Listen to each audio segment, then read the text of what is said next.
tal? Bienvenidos a Habla P. Un programa de habla popular. Y a veces culta. Esta es una producción de la Coordinadora Republicana, así que no te olvides de seguirnos en nuestras redes sociales. Estamos en YouTube como CRTV. Nos puedes ver a través de VHTV por Cable Más, Ves TV por Ves Cable y el portal La Abeja y Conectados TV. ¿Qué tal, muchachos? ¿Cómo están el día de hoy? Muy bien, muy Excelente. bien. Como Sumamente, claro, empilados e interesados en el tema de hoy porque creo que es algo por lo que hemos pasado todos, ¿no? Una etapa por la que todos hemos pasado y que valoramos bastante. Sí, de hecho es una formación no solamente académica, sino también espiritual, política, moral y ética, Bueno, obviamente, a nosotros ¿no? todavía nos falta la última fase, pero estamos en ella, ¿no? Ahí Ya estamos. a punto de terminar nuestra etapa universitaria. Con fe. Entonces el tema que nos trae acá hoy en día es la universidad como constructo de la identidad. ¿Qué se les viene a la cabeza cuando menciono esto? Porque, claro, la identidad es muy ambigua, o sea, podríamos llevarlo por distintas ramas, y de hecho ahí vamos a tocar el tema.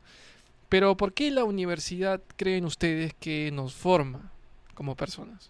Tú que has sido profesor universitario debes tener el Asu. mayor contexto en todo esto. Yo creo que forma en parte, no, te forma en parte, pero no deja de ser sumamente importante porque a cierta edad, digamos, cuando ya eres universitario cachimbo, tú te alejas de la familia, dejas de percibir, digamos, la inducción cultural de tradiciones, hábitos, Y religión. ahí también hay un detalle, ¿no? Que es la Ujú. diferencia entre universidades en Europa, Estados Unidos y Latinoamérica. Claro. Porque en Estados Unidos los jóvenes terminan el colegio y automáticamente se van de sus casas para estudiar a la universidad, pero en Perú normalmente sigues en tu casa. Sigues unido a la familia, Sigues correcto, unido a tu familia correcto. Sigues y viviendo con tus así- viejos. Ajá, y así es que Sí. desarrollas la universidad, ¿no? Sí, claro, y eso de repente hace que los muchachos o las chicas sigan, digamos, teniendo una inducción por un lado y por otro, digamos, inducción universitaria. Y me refiero a inducción porque de todas maneras vas a recibir un conocimiento, ¿no? Entonces, yo creo que la universidad te va a ayudar a separarte de la familia un poco, a tener otra mirada, ¿no? A contarte cómo es la realidad de las cosas, porque también socializas y también comienzas a entender cómo funciona el pensamiento de otras personas, Ujú. ¿no? De repente te vas a chocar, vas a pelearte, va a haber choques culturales, y de repente van a interrumpir lo que tú has recibido de conocimiento familiar con el choque de los muchos profesores. Y eso, por ejemplo, pasa cuando tú tienes una formación, en mi caso conservadora, y de repente te tocas con un profesor sumamente progresista, ¿no? Y obviamente te va a molestar. O lo contrario también, ¿no? A veces hay muchachos que han vivido en familias de padres muy, muy progresistas. Y vamos a poner otro ejemplo, comunistas, y de repente vas a la Universidad del Pacífico, que es una universidad, digamos, de negocios, y te va a molestar, ¿no?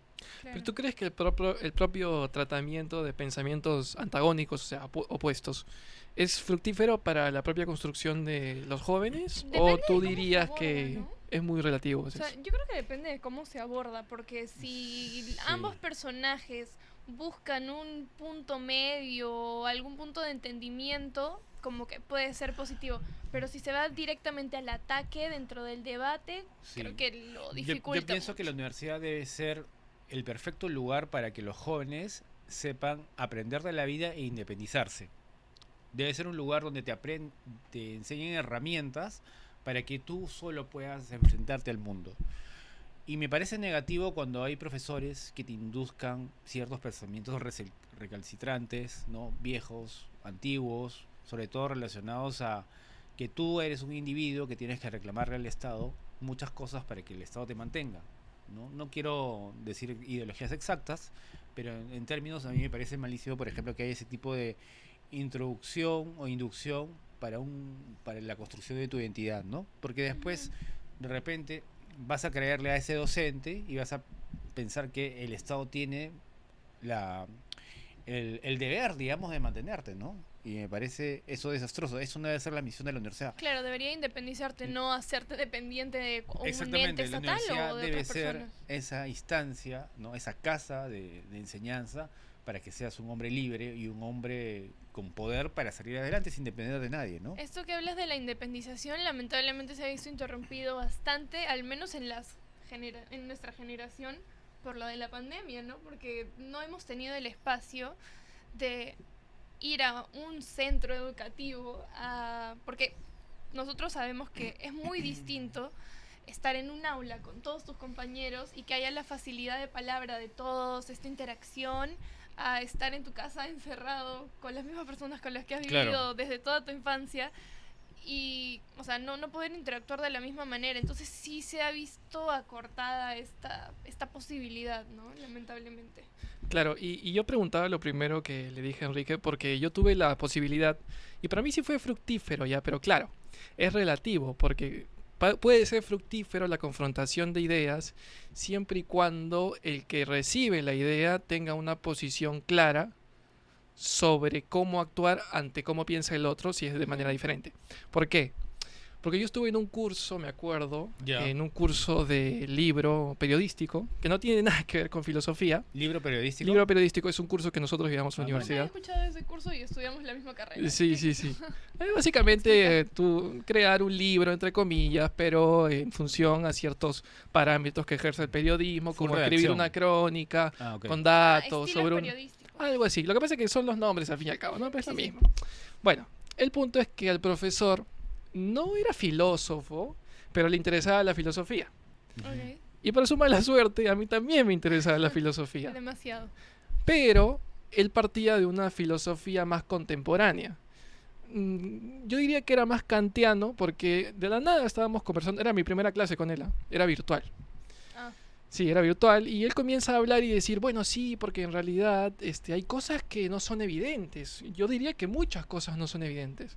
Y comenzó a decir, por ejemplo, este lápiz que tengo acá no necesariamente es un lápiz. Nosotros lo llamamos lápiz, pero, a ver, puede ser cualquier otro nombre que yo le ponga de acuerdo al lenguaje que yo utilice y las palabras que yo utilice. Entonces, eso me pareció medio kantiano. Claro, Kant va a decir que la cosa no se conoce en sustancia, sino que se conoce en función de cómo la determina el sujeto. Es un... ujú.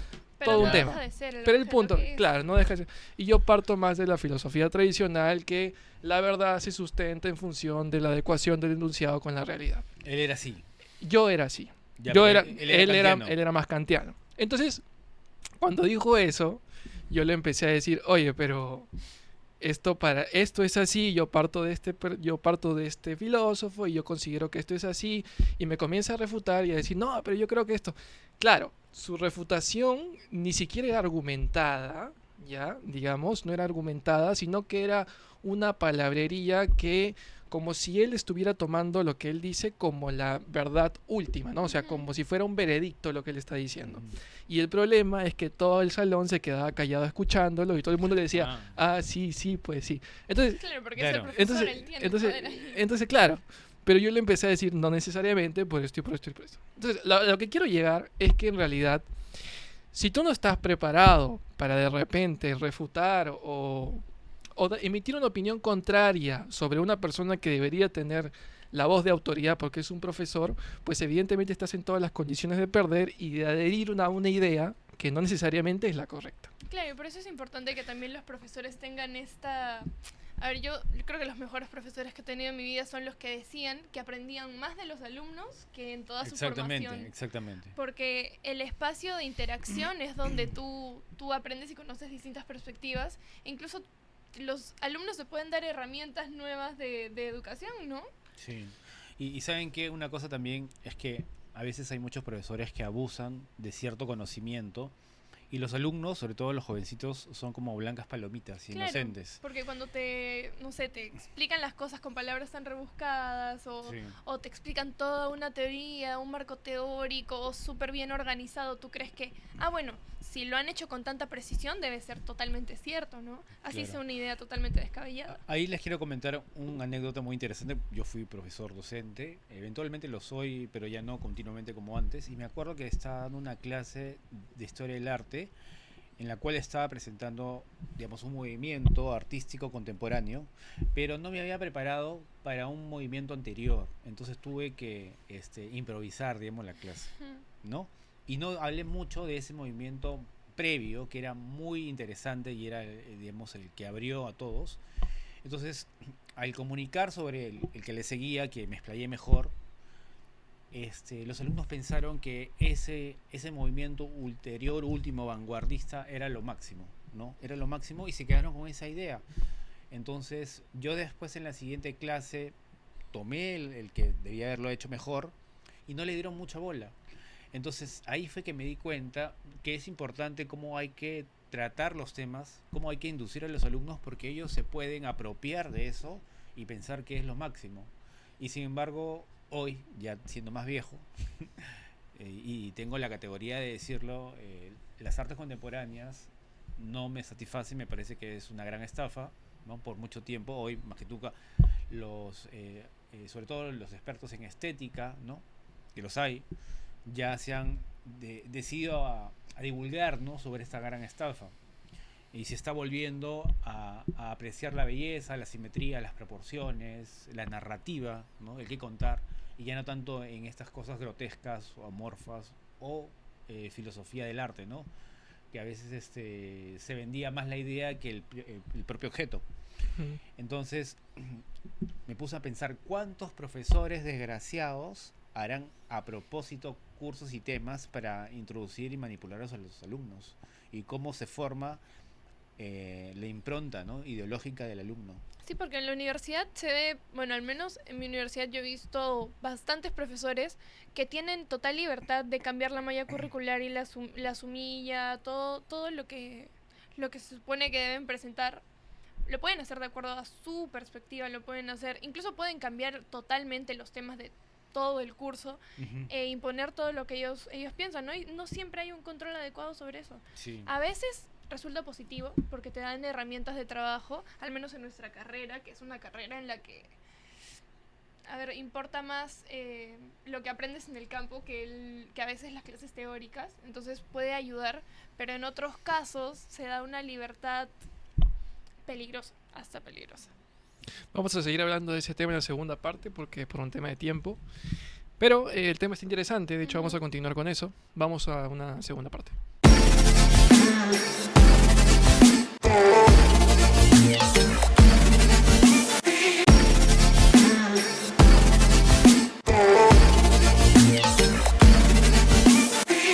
Hola, ¿qué tal? Bienvenidos nuevamente a Habla P.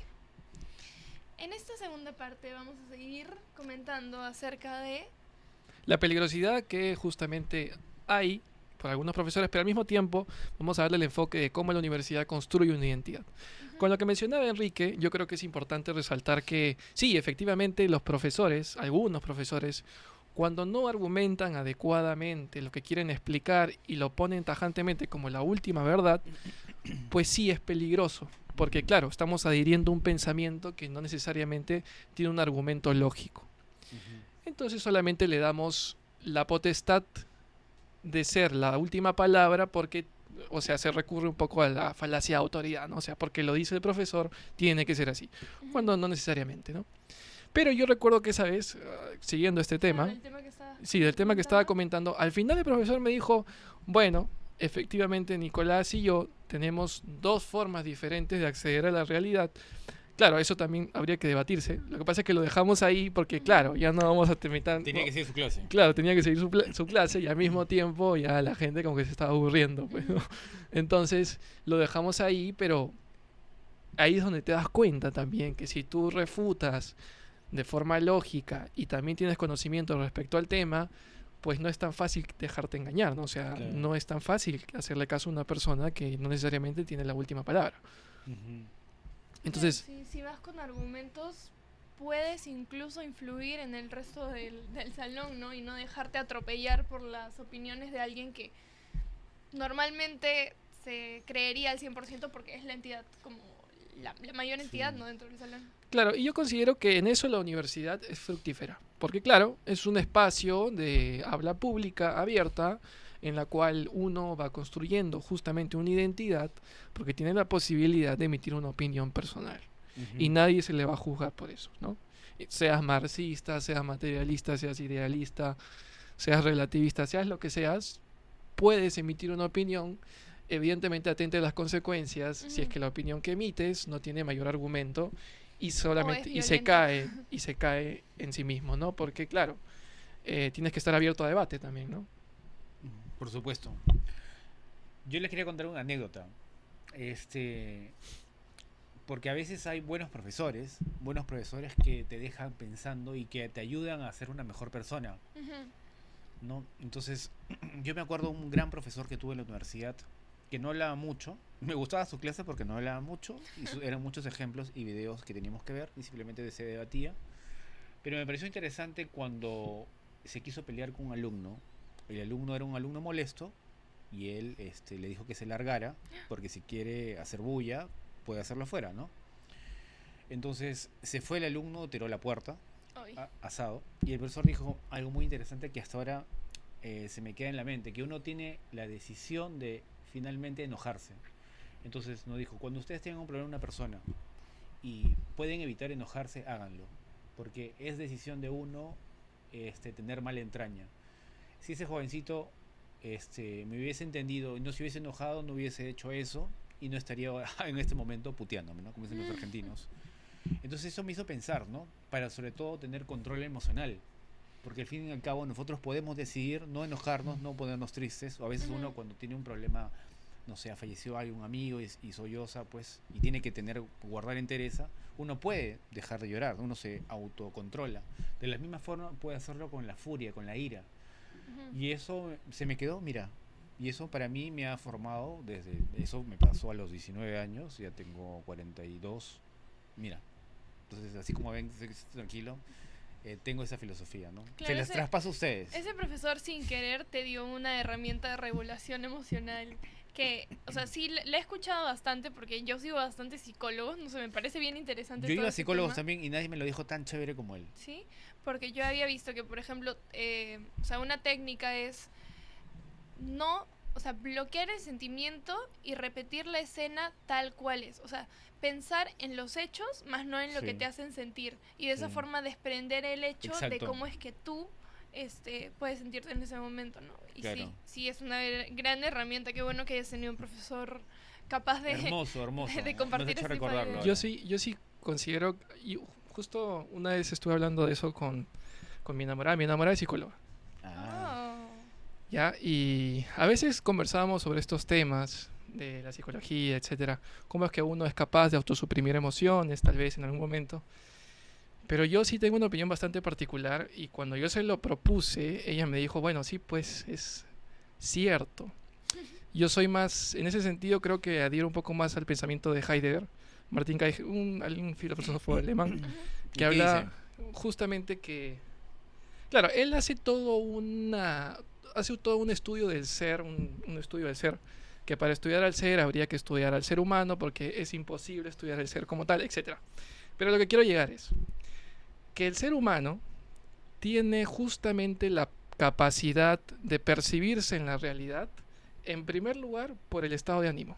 Ujú, Es decir, el ser humano, más que una cosa corpórea con alma, ujú, que tiene la capacidad de sentir cosas en función de lo que le viene de afuera y al mismo tiempo suprimirlas, es esta cosa también, pero al mismo tiempo está en un estado de abierto. ¿Eso qué quiere decir? Yo en este momento me puedo sentir feliz inconscientemente, sin saberlo, pero me siento feliz. ujú. 5 minutos después me llaman y me dicen que mi madre ha muerto. Ya. Ese sentimiento no lo puedo suprimir. De hecho, mi estado de angustia y de pena justamente se sustrae al estado de abierto en el cual el ser humano se encuentra. Ujú. Entonces es muy complicado y difícil no sentir pena cuando lo que te viene de afuera te induce pena. Claro, claro, claro. Entonces el ser humano para Excelente. mí más que todo es un estado de abierto. Estamos totalmente vulnerables a la externalidad que nos viene. Ujú. Ujú. Entonces, lo que podemos hacer nosotros, de alguna forma, es suprimir la acción que nos Claro. produce ese Regular el sentimiento. comportamiento. Suprimir la acción. Claro, evidentemente, si yo conozco, qué sé yo, al que robó a mi madre y estoy furioso y quiero ir a pegarle, evidentemente es un sentimiento que me nace y me brota y es imposible dejar de pensar en ello. Sin embargo, puedo suprimir lo que me lleva a accionar de esa forma. Ujú. Claro. Entonces, me detengo ahí.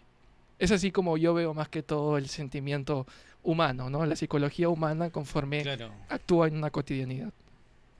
Interesante. O sea, sí, se puede ver el... A ver, puedes percibir, es que yo creo que hay una forma en la que tú puedes percibir el hecho y el sentimiento más no actuar o no dar un juicio al sentimiento, Claro. ¿no? Como no lamentar más el hecho de lo que te causó. O sea, el hecho te causa un sentimiento, no lamentarte sobre ese sentimiento, porque eso es lo que causa el sufrimiento, a fin de cuentas, ¿no?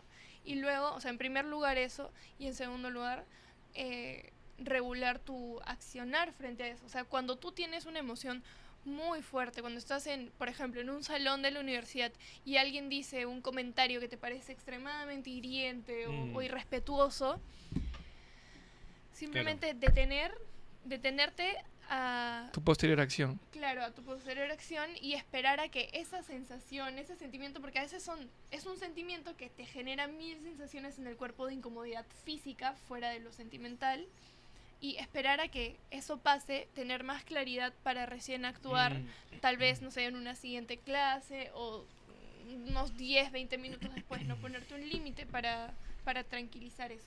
Y eso es importante en la universidad, porque claro, en la universidad muchas veces se producen este tipo de cosas, ¿no? Uno da una opinión, el otro dice una contraria, y entre ambos empiezan a pelear en el salón de Y no clases. es solo lo académico, sino también a veces lo social que se ve reflejado en las Claro, aulas. efectivamente. E incluso muchas personas en la universidad, a mí me ha pasado, que he tenido y yo también reconozco que no debía hacerlo, porque claro, es una ¿Qué cosa? opinión más. Yo lo que hice fue suprimir, o sea, no dije lo que pensaba, porque había muchas más personas que estaban en mi contra. Y claro, eso, y evidentemente eran más Es que- progresistas. Eso también Claro. es un dilema, ¿no? Porque a veces uno dice, quiero decir lo que siento, pero de repente caiga mal a la gente y voy a convertirme en un ser antisocial porque seguramente no me va a hablar. Entonces, ahí uno entra, ¿lo hago o no lo hago? Y es No, un pero- dilema a veces de la vida, ¿no?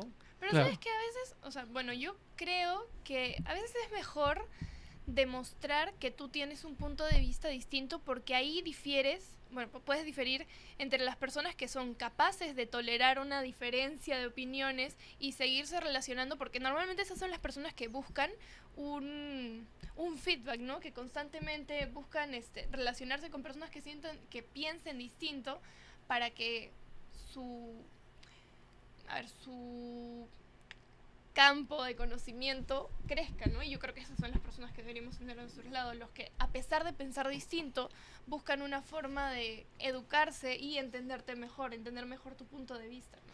Claro, porque Bueno. si no estaríamos llevando, como dirían algunos, una existencia inauténtica, ¿no? Ajá. O sea, no eres auténtico, Y no te eres tú limitas. mismo, te limitas. Ujú. Claro, claro, claro.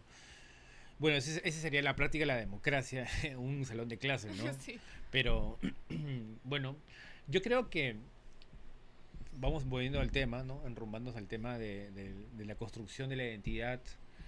Yo creo que hay cosas que mejorar en nuestra etapa universitaria, sobre todo en universidades de Perú, que lamentablemente están llenas, ¿no? Infestadas de profesores que más les interesa hacer promoción política de sus ideologías, ¿no? Tienen proyectos políticos, que enseñar un curso que le va a servir al hombre, al muchacho, a la señorita, en ser una mejor persona, en ser emprendedor, en crear, digamos, cualquier tipo de incentivo económico o desarrollo profesional simplemente.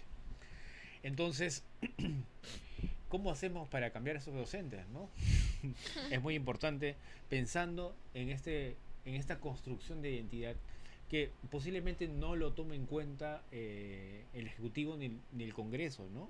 O sea, hablando desde un punto de vista filosófico, en la formación de nuevos peruanos, por ejemplo.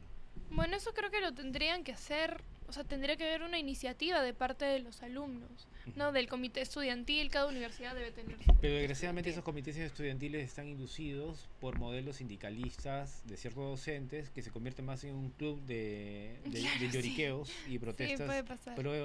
pro parasitarias, ¿no? Ujú. ¿Sabes qué me gustaría a mí? A mí me interesaría que en las universidades se empiecen a dar zonas de debate. Sí, eso Ok. falta. Eso Cu- falta. Curso de debate, ¿no? Cursos Yo de, creo que más sí. que cursos de debate, zonas de debate. O sea, es decir, Evidentemente es muy difícil tratar de sacar a un profesor porque opina diferente. Sí, es complicado. Es complicado también descubrir cuál es el pensamiento que tiene por detrás, porque hay algunos profesores, claro, que te meten algunos filósofos que son en cierta forma relativistas, pero evidentemente ellos tienen un fin por detrás que es un determinado sistema político y gubernamental. Pero eso no Entonces sería es muy también difícil de limitante. revelar exactamente. ¿Ah? Eso no sería también limitante, porque, o sea, ya, ok, yo pienso absolutamente distinto y creo que tu opinión le está haciendo un daño a la sociedad, pero finalmente es algo que sucedió, es una idea que ya ha sido propuesta en el mundo real, entonces ¿por qué limitarla en las aulas? O sea, en ese caso sería la forma de abordar el tema y no llamar a la acción fuera de las aulas, sino a simplemente entender y analizar las ideologías que se proponen, ¿no? Claro. Sí, pero por ejemplo en San Marcos yo he visto varios debates. Bueno, he visto por YouTube, digo, ¿no? No es que haya ido a San Marcos, pero he visto por YouTube debates en donde se ha debatido, por ejemplo, la existencia de Dios. Un teólogo contra un materialista en la universidad. Ojo, Mm. yo considero, sí, es una opinión personal, importante porque digamos que las personas empiezan a hacer un criterio propio, una idea propia en función de lo que escucha de los expertos que hablan, Ujú. Claro. de las personas entendidas en el tema. Pero si solamente una persona va a actuar como el supuesto entendido, en este caso el profesor, y todos los alumnos tenemos que escuchar sin poder rebatirlo porque no tenemos los argumentos, es complicado. Claro. Y tampoco lo puede sacar al profesor una porque muy no buena habría propuesta. necesariamente un porqué. Incluso podría apelar a un tema legal, Claro. ¿me entiendes? Para que no lo saquen, cosa Ujú. que está en su libertad de hacerlo. Es una muy buena propuesta, pero hemos llegado al final. Espero que les haya gustado mucho este episodio. No se olviden de compartir sus ideas. Pueden dejarnos en los comentarios qué opinan sobre el episodio. Si tienen algo que refutarnos, si tienen algo que sumarnos, nos encanta leerlos. Así que esto fue Habla P. Un programa de habla popular. Y a veces culta. Y esta fue una producción de la Coordinadora Republicana, así que no te olvides de seguirnos en todas nuestras redes sociales. Estamos en YouTube como CRTV, VHTV, a través de Cable Más, Best TV por Best Cable y el portal La Abeja y Conectados TV. Hasta la próxima. Chau, chau.